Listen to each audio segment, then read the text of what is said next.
গ্রামের মানুষ আজও কসম খাইয়া কয় ওই লোকটার 7টা জিন আছিল। জিনগুলা তারে সোনা দানা দিত, রাতের অন্ধকারে কামও করে দিত। কিন্তু একদিন লোকটা এমন একটা ভুল করলো যে ভুলের পর জিনগুলা তার নিজের জানেরই দুশ্মন হইয়া গেল। কি ভুল করেছিল শেষ পর্যন্ত শুনেন, নাইলে কিছুই বুঝবেন না মিয়া।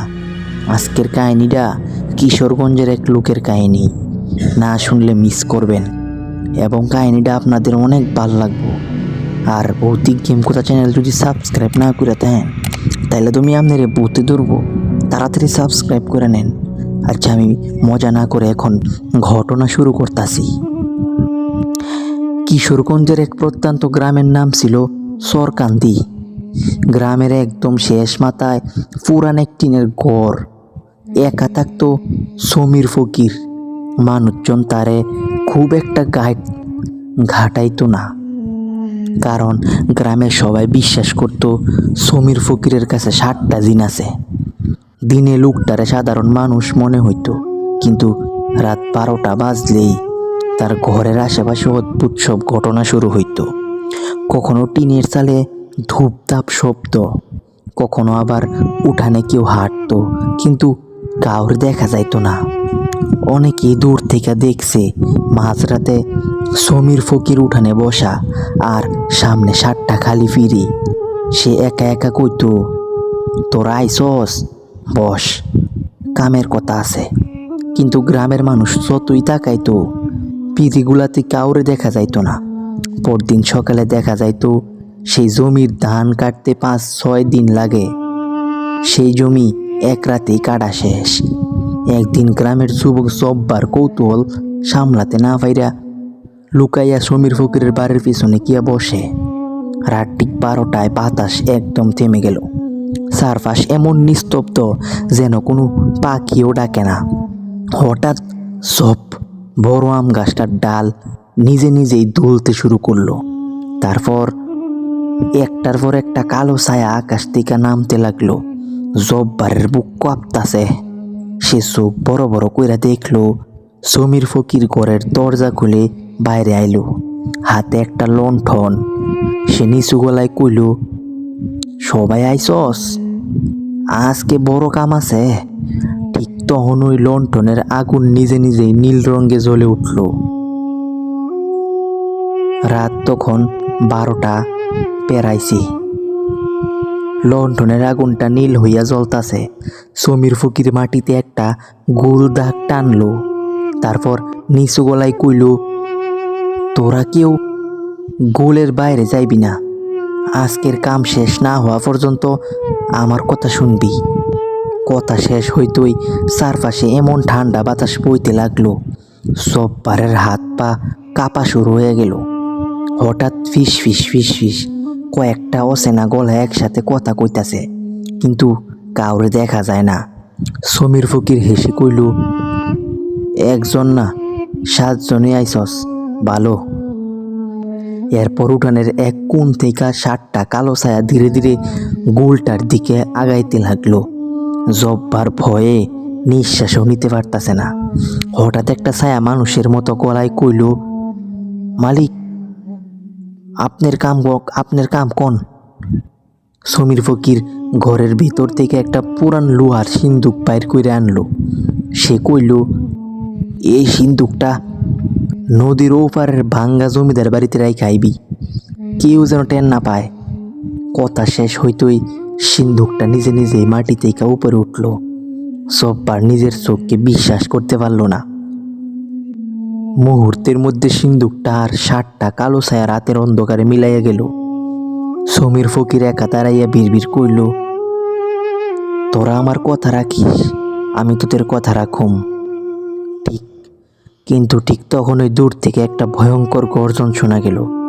সমীর ফকিরের মুখের হাসি মুহূর্তে মিলাইয়া গেল। সে কাপা গলায় বলল, না, এই গলাটা তো ওদের না, তাহলে কে আইলো? জব্বারও বুঝতে পারল এবার যে আসতাছে সে ওই 7 জিনের কেউ না। রাত তখন প্রায় 1টা। চারপাশে এমন নীরবতা, নিজের নিঃশ্বাসের শব্দ শোনা যায়। হঠাৎ ধুম ধুম ধুম মনে হইতাছে কেউ যেন ভারী পা ফালাইয়া উঠানের দিকে আইতাছে। সমীর ফকিরের মুখ ফ্যাকাশে হইয়া গেল। সে তাড়াতাড়ি কোমর থেকে একটা তাবিজ বাইর কইরা শক্ত কইরা ধরল। ঠিক তখনই তার 7টা জিন একসাথে ফিরে আইলো। কিন্তু আজকে তাদের চেহারা আগের মতো শান্ত না। তারা সবাই নিচু মাথায় দাঁড়াইয়া আছে। একটা জিন কাপা গলায় কইল, মালিক, আমরা বিপদে পড়ছি। সমীর ফকির অবাক হইয়া কইল, তোদের আবার কিসের ডর? আর একটা জিন উত্তর দিল, যার নাম আমরা উচ্চারণও করি না সে আইতাছে। এই কথা শুনে সমীর ফকিরের হাত থেকে তাবিজটা মাটিতে পড়ে গেল। জব্বার যে এখনো বাজারের আড়ালে লুকাইয়াছিল বুঝতে পারল এতদিন যাদের সবাই সবচেয়ে শক্তিশালী ভাবত সেই 7টা জিনও আজ ভয়ে কাঁপতাছে। হঠাৎ আকাশে এক বিকট বজ্রপাত হইল। পুরো উঠান সাদা আলোয় বইরা গেল। আলো মিলাইয়া যাইতেই দেখা গেল উঠানের মাঝখানে এক লম্বা কালো ছায়া দাঁড়াইয়া আছে। তার মুখ দেখা যায় না, কিন্তু তার উপস্থিতিতেই বাতাস ভারী হইয়া গেল।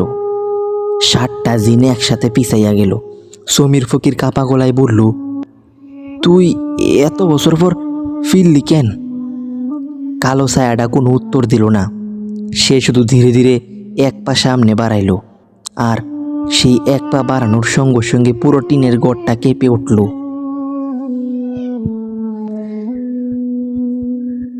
আপনারা কি ভাবছেন কাহিনী এখানেই শেষ? আরে মিয়া না, কাহিনী তো আরো বহুত রয়েছে। আপনারা না শুনলে তো কিছু বুঝতেই পারবেন না। তাইলে শুনতে থাকুন। গ্রামের মানুষ কয় ওই রাতের পর সমীর ফকিরের ঘর থেকে এমন এক চিৎকার শোনা গেছিল যেটা শুনে কেউ আর ওই রাস্তা দিয়া একা যায় নাই। কিন্তু আসল ভয়ের শুরু হয়েছিল তখনই। কালো ছায়াটা ধীরে ধীরে সামনে আইতেছিল। সমীর ফকির 2 হাত জোর কইরা কইল, আমি তো তোর কথা রাখছিলাম, আবার কেন আইছস? কোনো উত্তর নাই, শুধু চারপাশের বাতাস আরও ঠান্ডা হইয়া গেল। হঠাৎ 7টা জিন একসাথে হাঁটু গেড়ে বসে পড়ল। তাদের একজন কাপা গলায় কইল, মালিক, এই শক্তির সামনে আমরা দাঁড়াইতে পারবো না।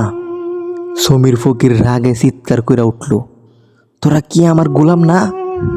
আমি যেই কাম কই সেটাই করবি। কিন্তু এবার কোনো জিন তার কথা শুনল না, বরং তারা সবাই একসাথে পিছাইতে লাগলো। ঠিক তখনই কালো ছায়াটা হাত তুলল। মুহূর্তের মধ্যে উঠানের মাঝখানে আগুনের মতো লাল একটা গোল দাগ ফুটে উঠল। 7টা জিন যেন অদৃশ্য শক্তিতে আটকা পড়ে গেল। তারা একসাথে চিৎকার করে উঠল, মালিক, আমাদের বাঁচান। সমীর ফকির দৌড়ে গিয়া তাবিজটা তুলতে গেল, কিন্তু তাবিজে হাত দিতে সেটা 2 টুকরা হইয়া গেল। তার মুখের রং একদম উড়ে গেল। সে বিড়বিড় কইরা কইল, এত বছর ধইরা সেই তাবিজ আমারে বাঁচাইছে, এইটাও শেষ? বাজারের আড়াল থেকে সব কিছু দেখতেছিল জব্বার। সে পালাইতে চাইছিল, কিন্তু ঠিক তখনই তার কানের পাশে কে যেন খুব আস্তে কইল, তুই এতক্ষণ ধইরা সব দেখছস, এখন তুই কোথায় যাইবি? জব্বারের বুকের রক্ত যেন হিম হইয়া গেল। সে ধীরে ধীরে পিছনে তাকাইতে লাগলো। জব্বার যখন পিছনে তাকাইলো তখন যা দেখলো সেই দৃশ্য সে জীবনে আর কাউরে বলতে চাই নাই। গ্রামের বুড়ারা আজও কয় ওই রাতের পর সমীর ফকিরের ঘরে আর কখনো আলো জ্বলে নাই। জব্বার ধীরে ধীরে পিছনে তাকাইলো, কিন্তু কাউরে দেখতে পেল না, শুধু কানের পাশে ঠান্ডা একটা নিঃশ্বাসের শব্দ। সে আর এক মুহূর্তও দাঁড়াইল না, প্রাণপণে দৌড় দিল গ্রামের দিকে। এদিকে উঠানে সমীর ফকির শেষ চেষ্টা করতেছিল। সে কাঁদতে কাঁদতে বলল, আমি আর এসব চাই না, আমারে চাইরা দে, 7টা জিনও তোর, যা কিছু আছে সব তোর। হঠাৎ কালো ছায়াটা প্রথমবার কথা কইল। গলাটা এমন ভারী যেন চারদিক কেঁপে উঠল। ক্ষমতা চাইছিলি, দামও দিতে হইব। এই কথা শেষ হইতেই প্রচণ্ড ঝড় উঠল। বজ্রপাতের আলোয় দেখা গেল 7টা কালো ছায়া একে একে ধোয়ার মতো মিলাইয়া যাইতাছে। সমীর ফকির চিৎকার কইরা কইল, আমারে একা রাই কইরা কই যাস? কেউ যাইস না রে। কিন্তু কেউ ফিরল না। মুহূর্তের মধ্যে কালো ছায়াটাও অদৃশ্য হইয়া গেল। জ্বর থামার পর পুরো উঠান নিস্তব্ধ। পরদিন সকালে গ্রামের মানুষ সমীর ফকিরের বাড়িতে গিয়া দেখল ঘরের দরজা খোলা, লণ্ঠনটা নিভে আছে, কিন্তু সমীর ফকিরের কোনো খোঁজ নাই। না কোনো লাশ, না কোনো রক্ত, না কোনো পায়ের ছাপ, শুধু উঠানের মাঝখানে 7টা গোল পোড়া দাগ। সেই ঘটনার পর গ্রামের কেউ আর ওই বাড়ির কাছে যাইতো না। কয়েক মাস পরে গ্রামের মানুষ সাহস কইরা ঘরটা ভাঙতে গেছিল, কিন্তু আশ্চর্যের বিষয় ঘরের মাটির নিচে কোনো গুপ্তধন বা জিনের চিহ্ন পাওয়া গেল না। পাওয়া গেল শুধু একটা পুরনো কাগজ।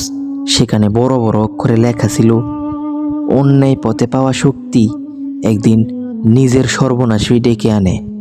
তারপর থেকে গ্রামের মানুষ এই গল্পটা নতুন প্রজন্মকে শোনায়, যাতে কেউ অলৌকিক শক্তির লোভে ভুল পথে না যায়।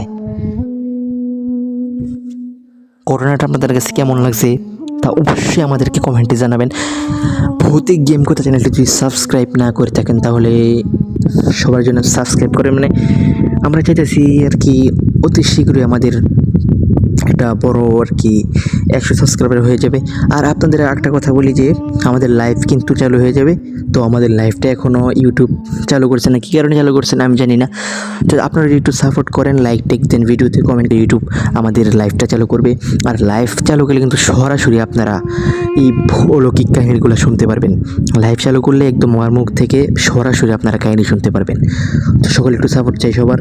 সকলে ভালো থাকবেন, আমি সবার জন্য দোয়া করি, আমার জন্য সবাই দোয়া করবেন। আমি এক সালাম দিচ্ছি, আসসালামু আলাইকুম। দেখা হচ্ছে আমাদের পরবর্তী ভিডিওতে।